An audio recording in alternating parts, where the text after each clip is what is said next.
அஷ்டதிசையும் விடுகிடங்க sadden தலை நடுங்க அண்டமதிர கங்கையில் துளி சிதற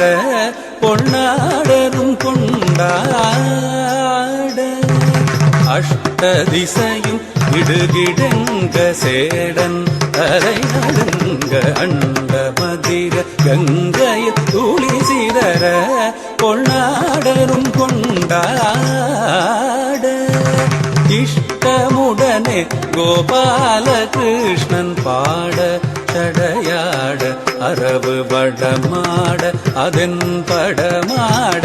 தொம் தோம் என்று பதவி தல்தோம் என்று அஷ்டதிசையும் விடுகிடங்க சேடன் தலை நடுங்க அண்டமதிர கங்கையில் துளி சிதற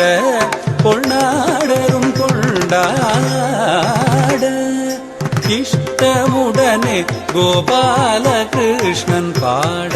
சடையாட அரவு வடமாட அதன் படமாட தொம் தோம் என்று பதவி தல்தோம் என்று